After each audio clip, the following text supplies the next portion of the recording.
Hello guys, how are you? I'm Hardeep Singh. Welcome back to your own YouTube channel. IELTS updates and recent exams. For more updates related to recent IELTS exam writing test topics, listening, reading, practice test, and speaking, you got guesswork. Please guys participate in everyday listening and reading practice test to achieve your desired band score in your actual IELTS exam. Please hit the like and subscribe button. Press the bell icon for the upcoming notifications. Don't forget like, subscribe and share my YouTube channel and my Facebook page, IELTS updates and recent exams. Part 1. You will hear a woman ordering some goods from a mail order company by telephone.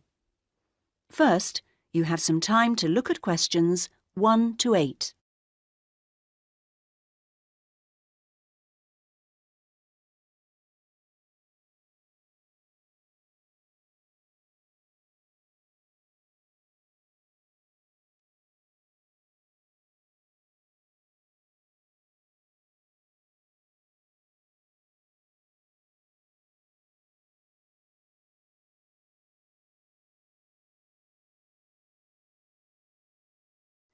Listen carefully to the first part of the conversation and answer questions 1 to 8. Cosmic Home Delivery. My name is Gary. How may I help you today? Hello, I'd like to place an order. Certainly, madam. I'm afraid our computer system crashed earlier today. I'll have to take the details down on paper and then enter them later when it's been fixed. Is that okay? Yes, of course. So, can I take your name, please? Yes, it's Alexandra Hornby. Sorry, could you spell the surname for me? H... Yes, then Ornby. Oh, fine. And then your address. That's number 28 Wood Road, which is in Ilford, ILFORD, and that's near Northchester. The postcode's NC1 2FR. Thank you. And do you have an account with us? I do. I've got the number here. 9445678 Is that long enough? 8 digits? Yes, it is. Good. Now, what would you like to order today? I want a coffee table. I think there's only the one type. I expect so. Perhaps you can tell me the price. I can use that to check later, just in case there's more than one. Yes, it's £39.99. Fine. Sorry about all these extra questions. It's no problem at all. Now, that size of order value does mean you're entitled to a free gift. Did you want to take up that option on this occasion? Yes, I do. I've already got a calculator like the one on offer, but I do like the look of the handbag, so I'd like one of those, please. Certainly. And can I just check, as an account holder, you may have been sent a voucher. Oh, yes, for a discount. Let me see. The reference number will probably start with the letter D. Ah, it does, and it continues BR29.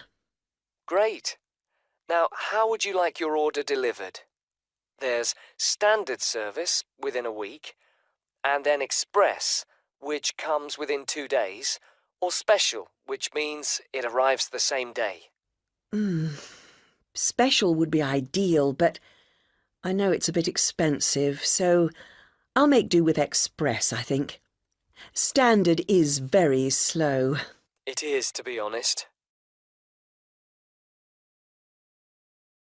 Before you hear the rest of the conversation, you will have some time to look at questions 9 and 10.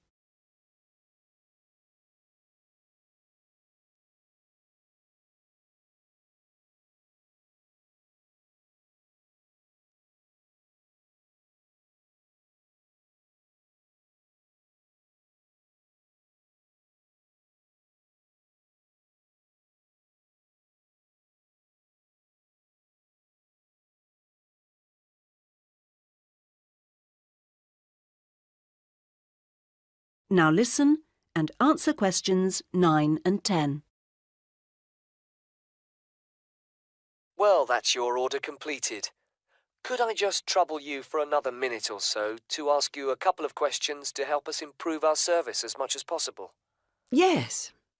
Firstly, we do like to try and keep a record of how customers have heard of Cosmic Mail Order. How did you? Was it from our advertising campaign? Oh, I think I would have remembered any advertisements, on TV, for example. I only read newspapers occasionally, so that would have passed me by. A friend of mine had been using you for years and encouraged me to give it a go, so I looked on the internet to find you to see what was available on the site. That's great, thank you. The second thing is, we're thinking of introducing a number of promotional offers. Oh, yes, I got a little brochure about them with my last order. I've got the list here. So can I ask which ones appeal to you? Well, let's see. There's quite a few things here that don't really apply to me, actually. For example, my mobile phone bills are so low that I hardly notice them. Likewise, they shut down the local cinema. I do enjoy a meal out, though, so that discount could be of interest. And I like to get away at weekends when I can, and some of the places you want to visit are expensive, so it'd be lovely if they became cheaper. As for planes, well, I haven't been abroad for a while now, and in any case, I prefer the train where possible. Fine. Well, thank you very much for your time. Not at all. That is the end of part 1. You now have half a minute to check your answers.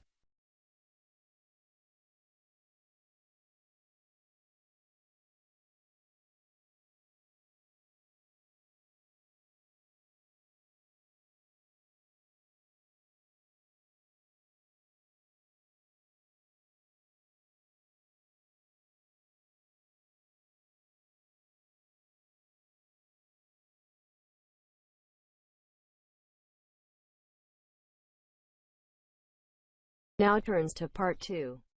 You will hear a trainer giving a talk to a group of cyclists. First, you have some time to look at questions 11 to 15.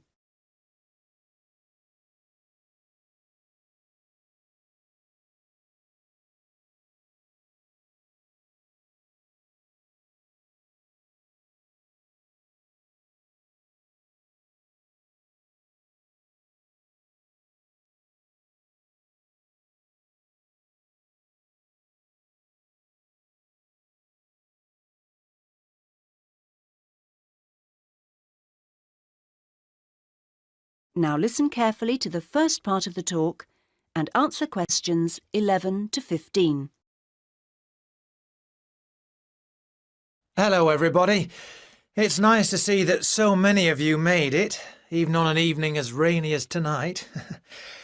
OK, now, whether you're new to cycling as a sport or are returning to it after some years' absence, I'll just go over a few basic points.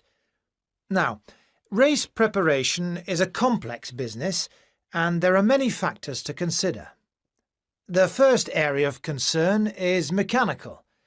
Now, this involves the machine itself, that is, your bike, and also, no less importantly in fact, clothing. This will protect your body and aid your performance, providing you wear the right kit. The next area to concern yourselves with is the mental. This is you as a person. You can have the best bike in the world, but you won't get the most out of it if you don't have the right mindset. So, tactics are important to consider. Another factor which is essential to a good performance is determination. You need to feel this so that you can really push yourselves to your limits. To accompany this, you also need knowledge of your bike, yourself, physics, other riders, the course, and so on. Finally, strange though it may seem after all I've said so far, you need relaxation. If you can't switch off sometimes, you won't get to recharge your batteries. OK, And that takes us on to the physical side of race preparation. The first and perhaps most obvious aspect of this is training, and we'll come to some of the details of that in a minute. Another important aspect to pay attention to is diet, and you'll soon find that if you don't eat well, you won't see yourselves performing as well as you might. Then there's also the question of style, and you'll need to learn to develop the most effective ways for each of you to deliver your performance. And the details of this depend on which kind of event you're competing in. And finally, you need to take body care into account. You need to stay healthy in order to be able to give of your best. Right, those are the basic ingredients of race preparation. Before you hear the rest of the talk, you have some time to look at questions 16 to 20.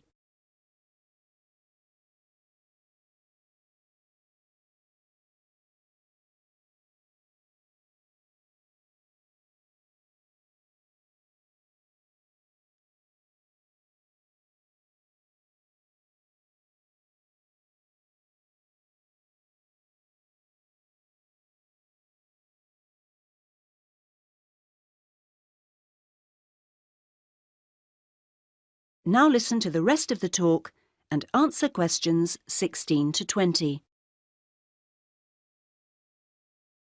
Now I'd like to turn your attention to some of the details of a good training regime and what you should and shouldn't do through the year. Let's consider various activities in turn. The first thing to think about is circuit training. This is an indoor series of gym exercises designed to work on all parts of your body.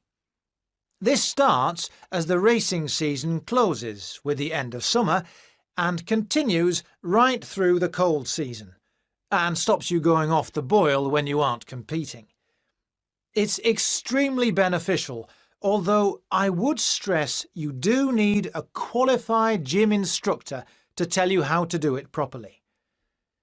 Next, weight training. This is also very good for cyclists, and it tops up the natural strength that cycling produces. Exercises need to be arranged as part of a carefully calculated routine, and this routine needs to be sensibly followed.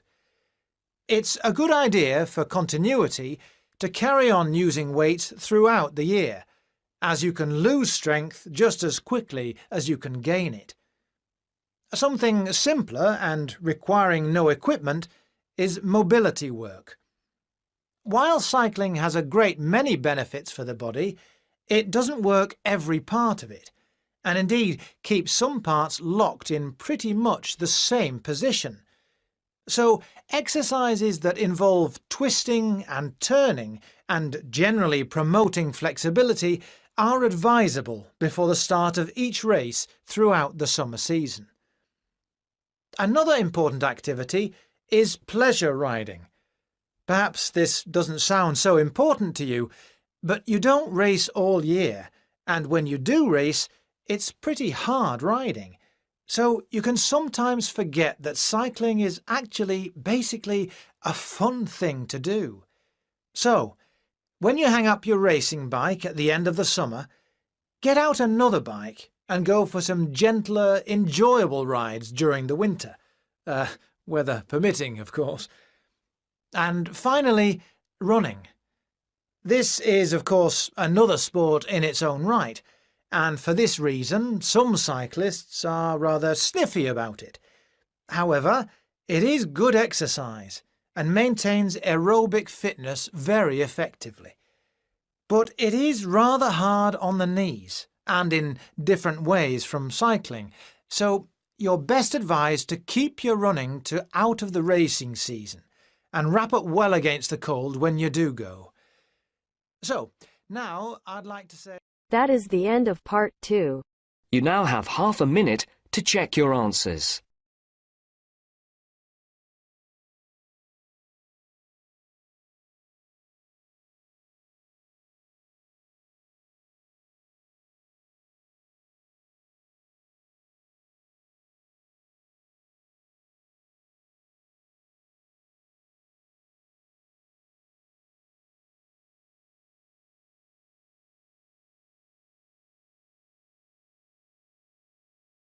Now turns to part 3.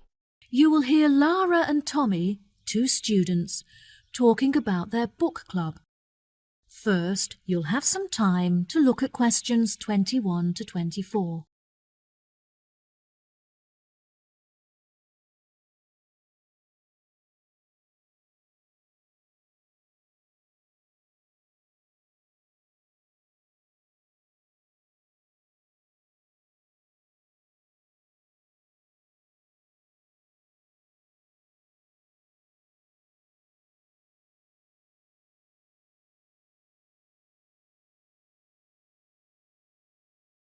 Now listen carefully and answer questions 21 to 24.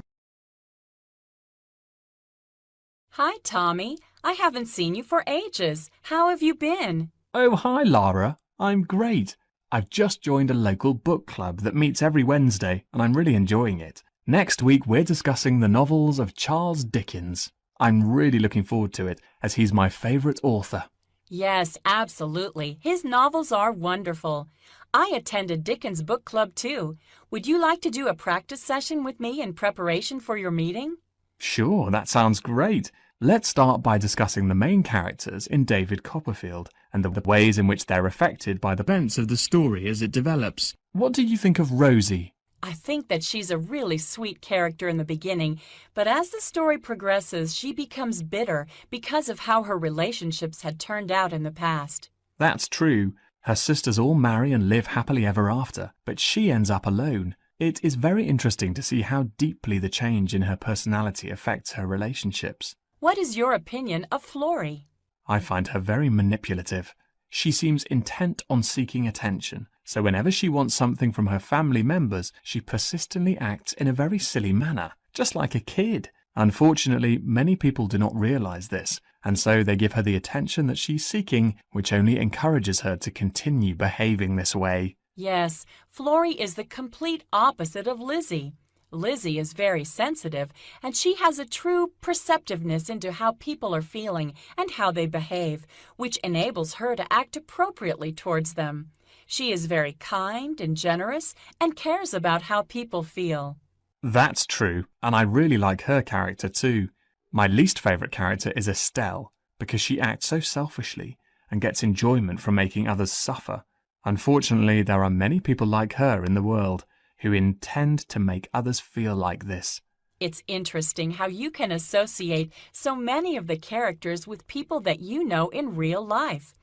I think that the reason why Dickens is so good at creating deep and believable characters is because he understands human mentality. Before you hear the rest of the conversation, you'll have some time to look at questions 25 to 30.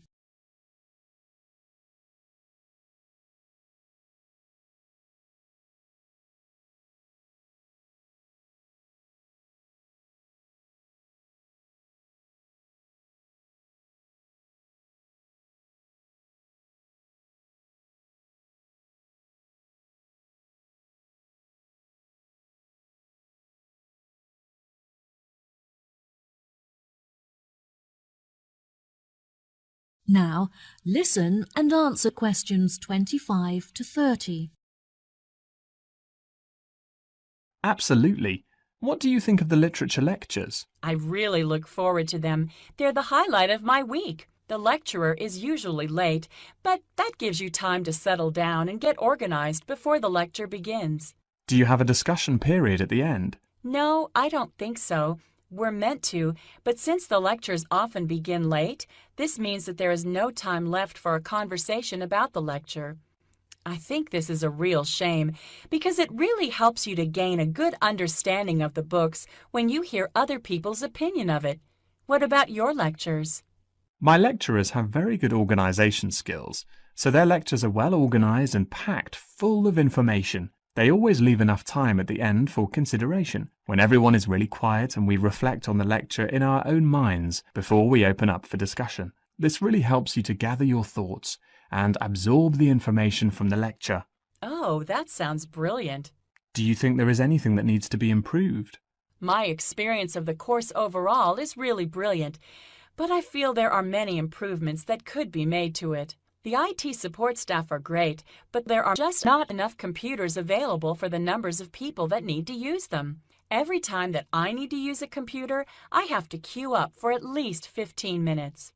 I find that the librarians are really helpful and approachable. However, the equipment is just not good enough. Whenever I need to use the photocopying facilities, for example, most of the machines are really old and slow, which means that you have to wait for ages for them to work. It's really frustrating because I'm often stretched for time. Perhaps we should start a petition to encourage the university to improve their facilities.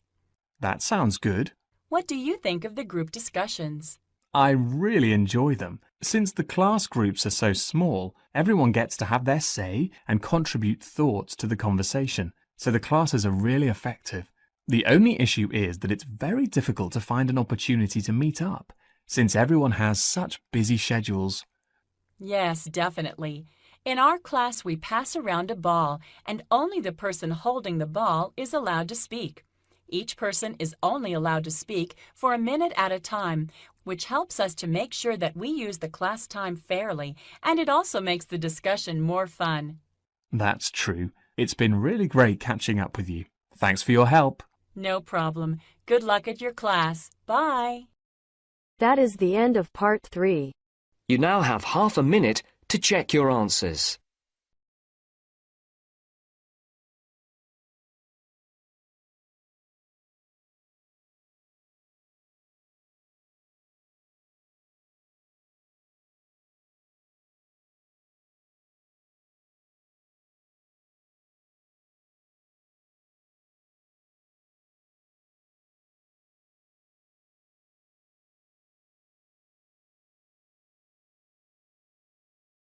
Now turns to part 4.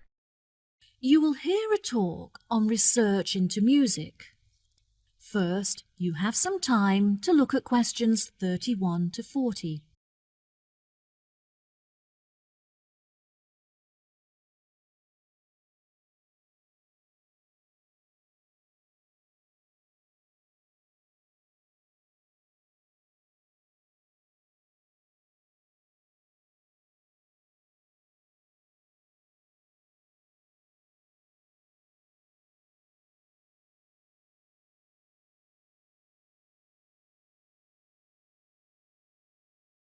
Now, listen carefully and answer questions 31 to 40. Today we're going to delve into the fascinating history of music in Britain and the evolution that it experienced throughout the duration of the 18th and 19th centuries. During the second half of the 18th century, Britain experienced an industrial revolution, during which its manufacturing industry underwent a major transition from hand production methods to the use of machinery. This sudden boom in the industry drew thousands of people into the cities, where they knew they'd be able to find jobs in the factories, working with or maintaining the machinery. This sudden influx of people into the cities did not just come from the surrounding countryside, but also from other poorer nations in search of a better life. Between 1800 and 1900, the population of England increased by 4 times. This mass immigration from different nations and areas of the country resulted in a variety of cultural influences meeting and mixing to form a new, more diverse culture.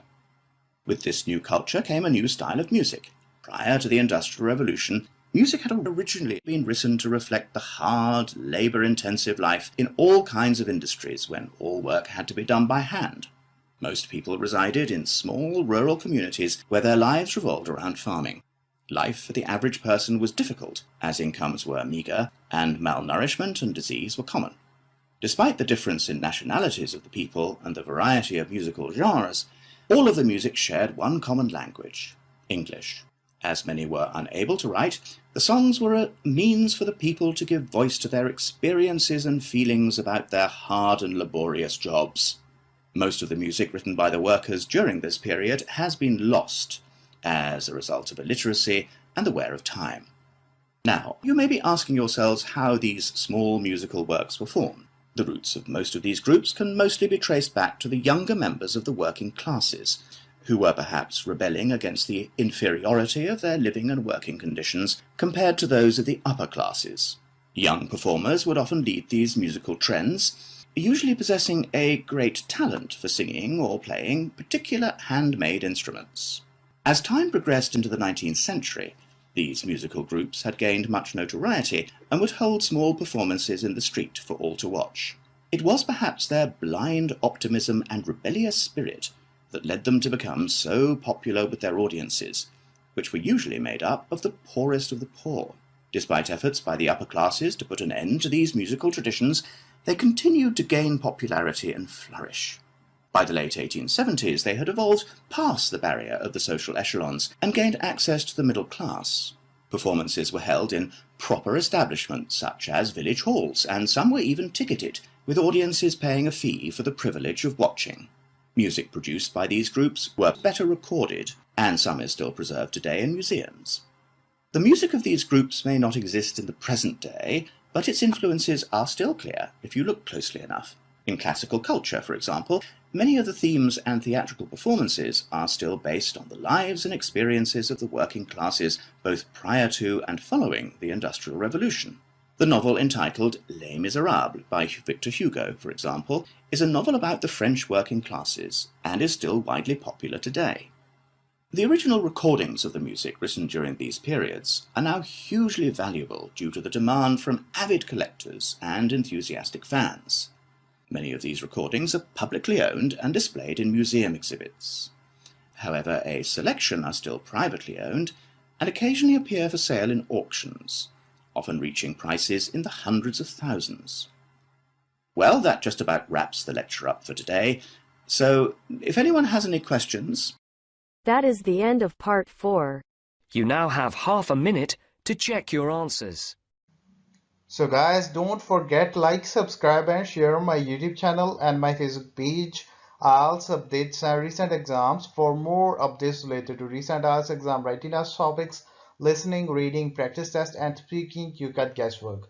Please guys, participate in everyday new IELTS listening and reading practice tests to achieve your desired band score in your actual IELTS exam. For more IELTS material, visit my official website www.ieltsupdatesandrecentexams.com. The link is given below in the description. If you need PDF files of latest IELTS material, then please join my Telegram channel. So guys, please write your score below the comment section. Again, thanks for listening. God bless you all guys. Stay tuned, stay safe.